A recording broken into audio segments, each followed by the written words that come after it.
बिस्मिल्लाहिर्रहमानिर्रहीम। अस्सलाम वालेकुम मेरी प्यारी प्यारी यूट्यूब फैमिली। उम्मीद है सब खैरियत से होंगे, खुश होंगे। अल्लाह ताला हम सबको अपने ज़ुबान में रखे, आमीन सुम्मा आमीन। गर्मी है अपने अरूज पे, और इसी तरह से है बाज़ार में बहुत ही ज़्यादा कच्चे आम। जब कच्चे आम बहुत ज़्यादा आते हैं मार्केट में तो हम ख़वातीन बनाती हैं इससे बहुत सारी चीज़ें, जैसे हम बनाते हैं अचार, चटनियाँ, मुरब्बा वगैरह। और यहाँ तक कि अब हम आम को लेकर बनाते हैं इससे ड्रिंक भी, जो है हमारी गर्मी को करता है दूर। और मैंने भी इसी तरह से बहुत सारी चीज़ें इससे बनाई थी। मैंने क्या क्या बनाया था वो मैं आपको बताऊंगी।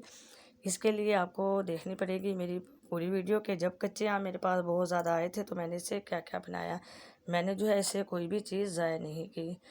और अगर आपने मेरे चैनल को सब्सक्राइब नहीं किया तो मैं काइंडली रिक्वेस्ट करती हूँ मेरे चैनल को सब्सक्राइब कर दें, बेल के बटन को ज़रूर प्रेस कीजिएगा, ताकि जब भी कोई नई वीडियो अपलोड करूँ तो सबसे पहले उसका नोटिफिकेशन आपको मिले। बिस्मिल्लाहिर्रहमानिर्रहीम। मैं बताती हूँ कि आपको कि मैंने कच्चे आम से क्या क्या बनाया था। मेरे पास आए थे बहुत सारे कच्चे आम, किसी गांव से आए थे, तकरीबन 20 किलो के करीब थे। मैंने कुछ आम तो जो है दे दिए थे अपने रिश्तेदारों में और घरों में मैंने बांटे। कुछ आम जो है मैंने रख लिए थे। इससे फिर मैंने जो है बहुत सारी चीज़ें बनाई।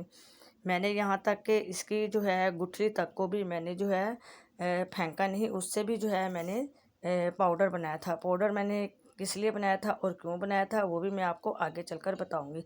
सबसे पहले तो मैंने आम की थोड़ी सी कटिंग, जिससे जो है मैंने अचार बनाना था। ये मैंने सबसे पहले जो है आमों को धोया था अच्छी तरीके से और उसके सुखा लिया था। फिर मैंने जो है कुछ आम की मैंने कटिंग की जिसका मैंने अचार बनाना था। आम की कटिंग करने के बाद फिर मैंने इसके अंदर लगा दिया हल्दी और नमक, लगाकर इसको छोड़ दिया तकरीबन 2 घंटे के लिए। इसी तरह से मैंने थोड़े से आम काटे, मैंने उसका जो है कतली अचार बनाना था और कुछ का बनाया मैंने मुरब्बा। इसको जो है मैंने लंबे लंबे जो है टुकड़ों में मैंने काट लिया था। और इस तरह से जब जो मैंने मुरब्बा बनाना था उसको भी जो है मैंने थोड़ा सा मोटा और थोड़ा सा लंबा लंबा मैंने काट लिया था। मैंने इससे जो है मुरब्बा बनाया और साथ में बनाई थी चटनी। ये चटनी की रेसिपी जो है मैंने अपने चैनल पे दी हुई है, आप कच्चे आम की जो है चटनी वहाँ पर देख सकते हैं। ये देखिए जो है मैंने कतली के लिए फिर अचार काटा था। और ये जो है ये जो आपको नज़र आ रहे हैं ये छिलके ऊपर लगे हुए हैं, इससे मैंने बनाया था कतली का अचार। बहुत ही मज़े का बनता है। जब आप बनाएं तो इसके अंदर थोड़े से नींबू डाल दें, लहसुन डाल दें या चने डाल दें, करेले डाल दें, फिर ये बहुत ही मज़े का लगता है। और आप जो है चावलों के साथ इसको खाएं, चावल बहुत ही मज़े के लगेंगे। ये आप पे है कि आप कितने जो है आमों का बनाती हैं कतली अचार। ये देखें ये जो आम की ये गुठलियाँ निकली थी ये मैंने फेंकी नहीं, ना ही मैंने इसको ज़ाया किया। मैंने इसको सुखाया, सुखाने के बाद फिर मैंने इसका पाउडर बनाया। इसका जो है आप पाउडर बना के घर में रखें, ये बहुत ही फ़ायदेमंद देता है उन बच्चों के लिए जब बच्चों को, छोटे छोटे बच्चों को जब मोशन लगते हैं, ये मोशन रोकने के लिए काम आता है। इसलिए मैंने इसको फेंका नहीं। इसका गुठलियों का तो मैंने बनाया था पाउडर। और अब ये कुछ आम बचे थे, ये मैंने मसाला लगाया इसको। और ये देखें ये जो आपको छिलके नज़र आ रहे हैं, मैंने आम छीले थे, ये उसके छिलके हैं। छिलकों को भी मैंने जो है धूप में सुखा लिया था, बहुत अच्छी तरह से सूखे थे। फिर मैंने इसका भी बनाया है पाउडर। ये कचरी पाउडर बनता है, लेकिन इसके अंदर जो है खटास ज़रा कम होती है, इसमें खटास बिल्कुल भी नहीं होती है। और अब बना रही हूँ मैं मुरब्बा।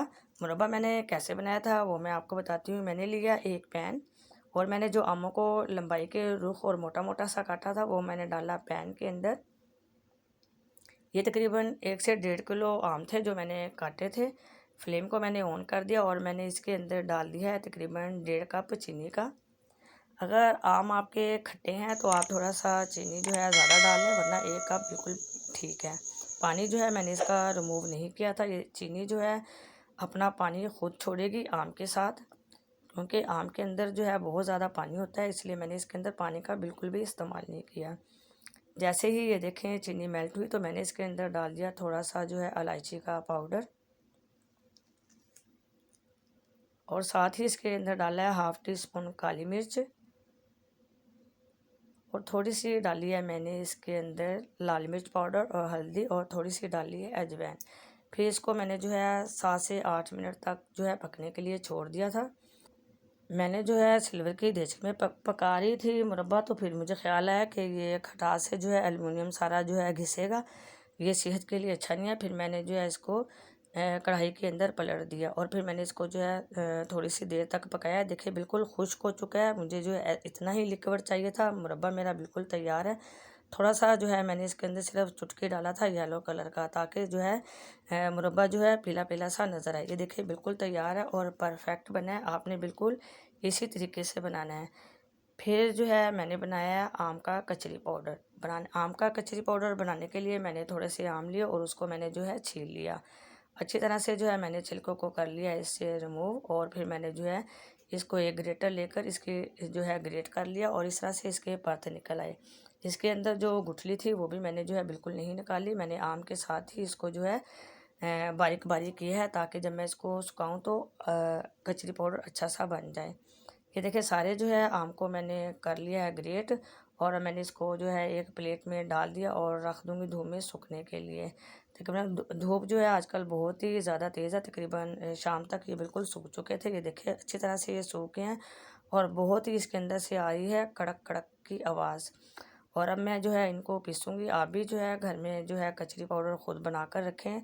बहुत सारी चीज़ों में इस्तेमाल होता है, और जब हम बाज़ार से लेते हैं तो उसमें पता नहीं क्या क्या कुछ मिला हुआ होता है, वो अच्छा नहीं होता। अब लिया है मैंने एक मिक्सी जार, उसके अंदर डाला है मैंने ये सूखे हुए आम जो मैंने सुखा लिए थे, और अब इसको जो है बारीक जो है मैं ग्राइंड कर लूँगी। बहुत अच्छा सा ये देखें पाउडर बन चुका है। बिल्कुल भी ज़्यादा टाइम नहीं लगता, और मैंने छान लिया। जो मोटा मोटा सा रह गया उसको भी मैं दोबारा से ग्राइंड कर लूँगी, ताकि वो ज़ाया ना हो। ये देखें बिल्कुल परफेक्ट जो है कचरी पाउडर बना, और बहुत ही ज़्यादा खट्टा है। इसी तरह से ये जो मेरे पास थे आम की जो मैंने गुठलियाँ सुखाई हुई थी, ये वो हैं। ये मोटी थी, इसको ज़रा सूखने में ज़रा टाइम लगा। मैंने फिर अगले दिन फिर इसको धूप में रखा था, तब ये जाकर सूखी हैं। और इसी तरह से ये जो आम के छिलके थे जो मैंने कच्चे आम से उतारे थे, ये वो वाले हैं। ये देखें ये भी बहुत जल्दी सूख गए थे। इसका भी मैं पाउडर बनाऊंगी। इसके अंदर ज़्यादा खटास नहीं होगी। ये लिया है अब मैंने जो है मिक्सी जार, इसके अंदर डालूंगी मैं जो आम की गुठलियाँ जो मैंने सुखाई थी। अगर आपका मिक्सी जार जो हैवी है तो आप डालें, वरना आप ना डालें। पहले इसको हवन दस्ते में या किसी कुंडी में अच्छी तरह से कूट लें, ताकि इसके अंदर से जो सख्तीपन है वो ख़त्म हो जाए और नरम पड़ जाए, ताकि जब हम मिक्सी जार में इसको ग्राइंड करें तो अच्छा सा पाउडर बन जाए। ये देखें बहुत ही अच्छा सा जो है पाउडर बन चुका है, और अब मैं इसको भी अच्छी तरह से छान लूँगी। और जो मोटा मोटा सा रह गया था वो मैं अलग कर दिया। वो दोबारा मैं फिर इसको अच्छी तरह से ग्राइंड कर लूँगी। ये देखें ये भी हमारा जो है पाउडर तैयार है। जब घर में बच्चों को मोशन लगे हैं तो ये उसमें काम आता है। अब ये हैं आम के छिलके। आम के छिलके भी जल्दी से सूख गए थे, इसमें बिल्कुल भी टाइम नहीं लगा था। इसको भी जो है मैं अच्छी तरह से ग्राइंड कर लूँगी। इसके अंदर ज़्यादा खटास नहीं होती। जो लोग ज़्यादा खट्टा पाउडर नहीं इस्तेमाल करना चाहते हैं आमचूर का, तो वो इससे जो है पाउडर बना लें। इसमें बिल्कुल भी इतनी ज़्यादा खटास नहीं होती। लेकिन मैंने फिर भी बना लिया था कि किसी चीज़ में जो है इस्तेमाल करना पड़ जाए। मैंने बिल्कुल भी आम की कोई भी चीज़ जो है ज़ाया नहीं की थी। ये देखें झटपट से ये वाला पाउडर भी हो गया है तैयार। अब निकालूंगी इसको एक अलग बाउल में, और बाद में इन्हें जो है जार के अंदर डालकर ऊपर लेकर रख दूंगी। जब भी मुझे ज़रूरत होगी तो फिर मैं इसको इस्तेमाल करूंगी। ये देखें जो मैंने बनाया था आम की गुठलियों से पाउडर, ये जो है जब बच्चों को मोशन लगे हुए होते हैं उसमें काम आते हैं। जब छोटा सा बच्चा हो जैसे 3 से 4 साल का, तो आप उसको 2 चुटकी पाउडर लें और दही में मिक्स करें, उसको खिला दें। इंशाल्लाह ताला जो है मोशन बिल्कुल रुक जाएंगे। इस तरह से जब भी आम की ये गुठलियाँ आप उसका जो है पाउडर बनाकर घर में रख लें। और बाद में ये जो मैंने बनाया था आम की जो छिलके थे, ये उसका जो है मैंने पाउडर तैयार किया था। इसके अंदर जो है खटास नहीं होती है। ये ज़रा थोड़ा सा खट्टा होता है, ज़्यादा नहीं होता। ये जो आम से पाउडर बनाया है ये बहुत ही ज़्यादा खट्टा होता है। और फिर आपको पता है कि जो घर में हम चीज़ बनाते हैं वो कितनी फ़ायदेमंद होती है और कितनी साफ़ सुथरी होती है। इसी तरह से बनाया था मैंने जो आम की कतली का अचार। इसमें आप लीमू लहसुन जो मर्ज़ी चीज़ें डाल दें और मसाले डालें और जार में डाल दें। जब आप जार के अंदर डालते हैं तो इसके अंदर तेल काफ़ी ज़्यादा डालें, और अचार के ऊपर जो है तेल होना चाहिए। फिर आपका अचार कभी भी ख़राब नहीं होगा। जब लगे कि आपका अचार ख़राब होने लगे तो आप उसमें थोड़ा सा नमक डाल दें। इससे जो है आपका अचार महफूज हो जाएगा। और ये बनाया था मैंने आम का अचार। इसके अंदर मैंने सारे मसाले डाल दिए थे और मिक्स कर दिया। अब मैं इसे डाल दूँगी जार के अंदर, और इसके अंदर थोड़ा सा और तेल डालूँगी, ताकि अचार जो है उसके अंदर डिप रहे और मेरा अचार ख़राब ना हो। इस तरह से मैंने बनाया था लसूड़े का अचार। लसूड़े को मैंने पहले उबाला था, फिर इसे मैंने 2-3 घंटे के लिए रख दिया, ताकि इसके अंदर से सारा पानी खुश्क हो जाए। फिर मैंने जो है इसके अंदर मसाले डाले हैं और तेल डाल के मैंने मिक्स करके रख दिया। इसकी रेसिपी मेरे चैनल पे मौजूद है। और ये बनाया है मैंने मुरब्बा आम का। देखें कितनी सारी चीज़ें जो है मैंने बनाई हैं और मैंने कोई भी चीज़ ज़ाया नहीं की है। आप भी जो है घर पर बनाएं और इन्जॉय करें। अगर आपको आज मेरी ये रेसिपी अच्छी लगे तो लाइक करें, शेयर करें और मेरे चैनल को सब्सक्राइब करें और दें मुझे बहुत ही अच्छा सा कमेंट्स। जहाँ रहें खुश रहें, आबाद रहें, दुआ में मुझे भी याद रखिएगा। फिर मिलती हूँ नई रेसिपी के साथ। जब तक के लिए अल्लाह हाफिज़।